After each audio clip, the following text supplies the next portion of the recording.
Hi, keyhole or laparoscopy surgery మంచిదా లేదా open surgery మంచిదా ఈరోజు తెలుసుకుందాం రండి. Hi, this is doctor Swaran, general surgery consultant at sunrise hospital Hyderabad అండి. సో బేసిక్గా keyhole surgery or laparoscopy surgery అంటే దానివల్ల అడ్వాంటేజ్ ఏంటి? సో ఒకటి తక్కువ కోత, రెండోది తక్కువ పెయిన్, మూడోది త్వరగా రికవరీ, ఇంకోటి మచ్చపడటం అంటే స్కారింగ్ అంటాము. సో ఇవి చాలా తక్కువగా ఉంటాయి. సో ఓపెన్ సర్జరీలో ఇవి కొద్దిగా ఎక్కువగా ఉంటాయి. బట్ లాప్రోస్కోపీ అండ్ ఓపెన్ సర్జరీలో ఏది బెస్ట్ అనేది మనం పేషెంట్ని బట్టి డిసైడ్ చేయాల్సి వస్తుంది. సో లాప్రోస్కోపీలో కామన్గా అయ్యేవి గాల్ బ్లాడర్ సర్జరీస్ కానీ, అపెండిక్స్ కానివ్వండి, ఏమైనా సిస్ట్, ఓవరియన్ సిస్ట్ కానివ్వండి, లేదా గర్భసంచి రిలేటెడ్ ప్రాబ్లమ్స్ కానివ్వండి. సో ఇలాంటి కేసెస్ కొన్ని మనం లాప్రోస్కోపీలో చాలా బెటర్గా చేయొచ్చు.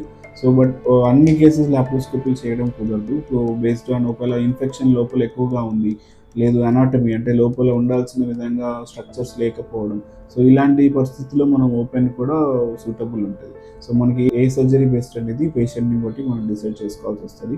ఇన్ కేస్ మీకు ఏదైనా సర్జరీ గురించి ఆర్ సర్జరీ చేసిన తర్వాత రికవరీ గురించి ఏమైనా అనుమానాలు ఉన్నా, క్వశ్చన్స్ ఉన్నా కూడా కింద కామెంట్స్లో చెప్పండి. మనం నెక్స్ట్ రీల్లో దీని గురించి ఆన్సర్ చేయడానికి ట్రై చేస్తాము. Thank you.